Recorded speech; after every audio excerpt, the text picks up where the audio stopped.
Je crois honnêtement que regarder des films d'action comme ça à la maison me rend fou. C'est le genre de film qu'il faut voir au cinéma. Bon, pas celui-ci, hein, mais en général, les films d'action, je veux dire.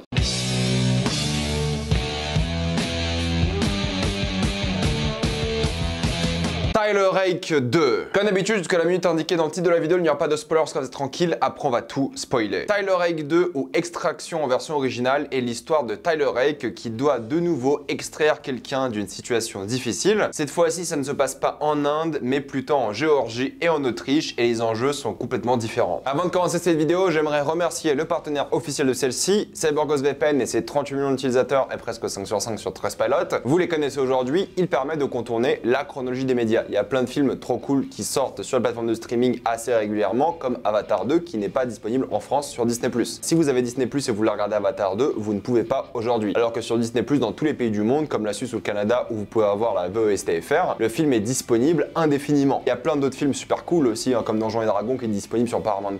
Bref, vous loupez beaucoup de choses dans vos catalogues streaming. La France n'est pas avantagée par rapport à ça, et même si vous allez en Belgique, vous avez la Formule 1 gratuitement sur RTBF. En plus de ça, si vous êtes un gros consommateur de YouTube, vous pouvez avoir YouTube Premium pour beaucoup moins cher, avec moins de 2 € par mois avec un VPN en Argentine ou en Inde. Vous serez bien plus en sécurité avec un VPN que ce soit sur la Wi-Fi de l'université, la bibliothèque ou l'hôtel. Vous pouvez partager un compte avec 7 personnes au total, c'est disponible sur tous vos appareils préférés. C'est super simple d'utilisation, vraiment tout le monde peut le faire. Vous pouvez essayer par vous-même car vous êtes satisfait ou remboursé sous 45 jours et vous avez une assistance technique en français 24h7. Utilisez le lien dans la description dans le commentaire épinglé afin de vous abonner à CyberGhost VPN et bénéficier de 83% de réduction plus 4 mois gratuits. Foncez sur l'offre. Tyler Rake 2 est sorti hier et c'est vrai que moi j'avais trouvé le premier sympathique mais sans plus. J'avais bien aimé les scènes d'action mais tout le reste m'intéressait très peu. Mais il y a une règle personnellement que je trouve assez véridique dans les films d'action qui se prennent au sérieux, c'est qu'en général le deuxième opus est meilleur. Le premier ils ont pas le même budget, ils testent plein de choses différentes et ensuite avec le deuxième ils se lancent dans un truc bien plus impressionnant. Ils ont appris des erreurs du premier, ils sont là pour s'améliorer. Et c'est pour ça qu'Extraction j'avais plus ou moins hâte de le voir, c'est que même si j'étais pas le plus grand fan du premier, j'étais curieux de voir ce que ça allait donner parce que je me suis dit voilà, ils vont y aller à fond, le budget va être colossal, ils vont vraiment se donner et proposer une expérience cinéma exceptionnelle. Cinéma mais télé quoi, enfin ce qui est horrible parce que tout le film je me suis dit mais ça c'est le genre de film qu'il faut sortir en salle. Bon j'exagère quand je dis tout le film mais il y a des séquences qui sont assez impressionnantes et qui auraient été encore plus impressionnantes au cinéma. Enfin bref, Netflix, chronologie des médias, vous connaissez l'histoire. Donc est-ce que ce Tyler Rake 2 est plus impressionnant que le premier? La vérité est que pas vraiment au final. Je vais beaucoup plus me rappeler je pense du premier que du deuxième, sauf quelques séquences un peu différentes dans le deuxième. C'est-à-dire que je trouve que le premier avait une identité bien plus différente et unique que ce film-là. On était en Inde ou au Bangladesh, je sais même plus, je crois qu'ils ont filmé au Bangladesh, mais ils ont dit que dans le film c'était en Inde. C'est l'Inde parce que dans ce film-là, ils citent Mumbai. Mais en gros, ce qui est cool dans les scènes d'action, c'est trouver un lieu pour faire des scènes d'action et les faire de manière vraiment stylée. Du coup, on était en Inde et il y avait plein de séquences qui étaient assez mémorables par rapport au visuel, par rapport à l'ambiance, par rapport à la culture même du pays. Il y avait plein de séquences comme ça. Là, on est genre, et j'adore ce pays, hein, en Autriche, et je crois qu'ils ont filmé en Autriche et en République tchèque, c'est ce que j'avais lu à l'époque, mais l'histoire se passe en Géorgie et en Autriche. Encore la Géorgie, le côté ex-soviétique, c'est intéressant, mais c'est tellement mal exploité. C'est-à-dire que toute l'action en Géorgie se passe dans une prison. Pour moi, ils auraient dû faire tout le film là-bas, en fait. Parce que déjà, visuellement, c'est complètement différent, c'est une autre ambiance. Et dans le film, ils disent que le méchant domine tout le pays. Genre, en gros, toute la Géorgie est avec lui. Il contrôle les politiques, tout le monde. Du coup, l'action aurait dû se passer que en Géorgie, en fait. Et c'est là que le film aurait pu être une extraction tout le long. L'extraction dure une demi-heure. Mais oui, la séquence en Géorgie, qui est la séquence de prison, qui a beaucoup été mis en avant dans les bandes annonces et autres. Oui, la séquence est impressionnante. C'est un plan séquence de 22 minutes, je crois. J'avais lu à l'époque. Alors oui, il y a des séquences du plan séquence qui sont un peu longues et tu vois les coupures clairement, mais c'est vraiment bien fait. Et t'as des moments où tu te dis ouais, ça c'est un vrai film d'action que tu kiffes et c'est ce que t'as envie de voir. Mais tout le reste du film, honnêtement, mis à part cette séquence en Géorgie, tu te demandes pourquoi est-ce qu'ils sont pas restés en Géorgie quoi. Il y a une séquence sympa sur un bâtiment assez célèbre en Autriche. Alors oui, c'est fait en studio pour le coup, en même temps c'est un gratte-ciel, c'est un peu dangereux. Pas tout le monde est Tom Cruise, mais c'est vrai que pour le coup, en termes d'inspiration de visuel, t'enchaînes des scènes d'action dans des parkings, dans des vieux entrepôts tout moisis, c'est vachement moche quoi. Je suis désolé, le premier avait un peu de travail de photographie, il y avait une ambiance, quelque chose. Là, le deuxième, mis à part cette séquence au Géorgie, qui est vraiment le meilleur moment du film, c'est une séquence qui passe par plein de moments différents. Il y a un passage en train qui a beaucoup été montré dans la bande-annonce, il y a un passage en prison et tout. Super. Vraiment, tu vois ça, tu dis c'est super bien quoi. Et tout le reste du film, je veux dire, il y a 3 scènes d'action dans le film, elles sont toutes minables. J'exagère un petit peu quand je dis minable parce qu'il y a quand même des trucs de mise en scène qui sont vachement cool. Mais c'est juste l'ambiance et les enjeux qui sont pas motivants pour le spectateur et ni pour les personnages d'ailleurs, je trouve. Mais en gros, les scènes d'action, il y a des moments qui sont stylés. stylé parce qu'il y a des mouvements de caméra de cascadeurs. C'est Sam Hargrave qui réalise, il a d'ailleurs un caméo dans le film, c'est lui qui creuse une tombe au début du film, on le reconnaît à son énorme barbe, et du coup il a des moments où il utilise parfaitement les cascadeurs et il fait des trucs cool avec la caméra. T'as une séquence d'un gars qui tombe d'un pont genre intérieur, et quand il tombe, la caméra tourne et ça donne un impact plus important au corps qui tombe. Et il y a plein de mouvements de caméra comme ça, je me dis mais c'est grave stylé, pourquoi t'as pas fait ça tout le temps, et pourquoi t'as pas trouvé deux endroits beaucoup plus stylés où tu pouvais faire ça? Quand je dis plus stylé, c'est la prison. Pourquoi est-ce qu'il n'y a pas 3 scènes aussi stylées que la prison? Je demande pas 3 plans séquences, je sais que c'est dur à organiser, ça coûte beaucoup d'argent, mais quelque chose qui est bien plus impressionnant que des gunfights sans trop d'impact et vraiment anecdotique. Et c'est le genre de film que tu vois pour l'action, parce que les personnages, t'en as rien à faire, il y en a qui meurent, tu t'en fiches, il y a zéro émotion et ils essaient de donner de la personnalité et tout, mais ça ne marche pas. Ils ont pas réussi à créer un univers comme par exemple un John Wick, où là tu peux t'intéresser un peu au lore et tout, il n'y a pas de lore, c'est un truc classique, de l'espionnage et tout, Tyler Rake c'est une légende, super. C'est ultra basique et du coup quand t'as des moments d'histoire qui sont vraiment nombreux, on essaie de te bâtir des relations, c'est hyper long, mal foutu, et tu vois que même les acteurs sont pas là quoi. Les acteurs ils ont été embauchés pour faire des scènes d'action. Chris Hemsworth super, Farhani top, tout le monde voilà est investi dans les scènes d'action. D'ailleurs Farhani a une scène d'action qui est vraiment trop stylée. Lorsqu'il parle de l'histoire, c'est tellement lent et en termes de rythme c'est horrible, et je vous dis la deuxième grosse séquence d'action, je me suis horriblement ennuyé. Non mais c'est trop dommage au fait, parce que oui, toutes les excuses sont bonnes dans l'histoire pour faire des scènes d'action, mais au moins que les scènes d'action soient vraiment bien. Honnêtement, pour un film d'action, vous pouvez me donner les excuses les plus bidons. C'est cool si vous avez un peu plus de lore ou des choses comme ça, mais si l'excuse est bidon et que tu me donnes des scènes d'action hyper bien foutues, hyper bien mises en scène avec des cascadeurs de fou, là ouais, mais là je vous jure c'était hyper décevant par rapport à ça. Il y a même Idris Elba dans le film, il a 2 scènes et vraiment il en a rien à battre. Ça a pas été fait par amour. Oui, ils ont fait des scènes d'action stylées, mais est-ce qu'ils auraient pas pu travailler la photographie un peu plus, les rendre plus jolies? Je vous jure, la deuxième scène d'action, et je suis traumatisé par celle-ci, on dirait que c'était fait dans le MCU quoi. C'est un parking, je suis désolé, c'est pas normal. Et la dernière se rattrape un petit peu, mais elle est trop courte et le potentiel est hyper gâché je trouve aussi. Ils essaient de créer des personnages et ils ont des passages qui sont cool par rapport aux méchants. On voit son enfance durant le RSS et durant la guerre civile, et ça c'est stylé, et limite je voulais qu'il passe une demi-heure avec l'enfance de ce personnage là plutôt que juste un flashback à la con, parce que c'est bien filmé, ils ont des lieux de tournage stylés, ils ont reconstruit l'époque, t'as l'impression. Le flashback était plus cool que la grande majorité du film, et c'est hyper décevant ça, parce que tu vois qu'il y avait le potentiel, tu vois que des fois ils ont des bêtes idées, tu vois que des fois ils sont hyper inspirés, mais ils ont essayé de mettre plein de moments personnages avec de l'émotion alors qu'il n'y a pas du tout d'émotion, tu n'y crois pas une seule seconde, et ils ont juste essayé de tout foutre dans le film parce que tu vois que le budget a été réduit, t'as l'impression. Ce n'est pas normal de s'ennuyer à ce point devant un film d'action. Tout était tellement basique et mal foutu, et je vous jure, la première demi-heure du film, on dirait que c'est pas le même réal que les heures d'après quoi. Enfin les heures, les 1h30 qui restent. Et du coup de commencer avec la meilleure chose du film, enchaîner avec la pire, pour finir avec un climax sans émotion et sans intérêt, ça fait que Tyler Rake, d'après moi, et pour conclure, est extrêmement décevant quoi. Je dis pas que vous allez détester, mais honnêtement, pour ce que ça aurait pu être, pour la trilogie qu'ils ont créée, parce qu'ils veulent faire une trilogie d'ailleurs, voire plus, pour l'argent qu'ils mettent dedans, pour les acteurs quand même, le calibre, tout le monde méritait mieux. Une suite comme ça n'a pas le droit d'être moins bien foutu que le premier. Vous n'allez pas vous rappeler des personnages, vous allez vous rappeler d'une seule scène d'action, vous n'allez pas ressentir de l'émotion, tout a été d'après moi vraiment bâclé, et visuellement il n'y a aucun plan qui est stylé après la scène de la prison. Vraiment, et c'est pour ça qu'ils ont fait tout le marketing dessus, c'est qu'ils savaient que le reste du film était moisi. Donc voilà, je ne peux pas vous conseiller Tyler Rake, même si vous êtes gros fan d'action, honnêtement vous allez vite vous ennuyer. Regardez la première demi-heure et ensuite arrêtez le film, honnêtement. Je suis certes un peu sévère, je dis pas que vous allez détester, mais comprenez que je suis déçu et qu'un film comme ça aurait dû être meilleur, parce que normalement t'avais le talent pour faire ça quoi. Mais bon, décevant de ma part et c'est difficile de le conseiller. C'est pour ça que je vais passer en spoiler.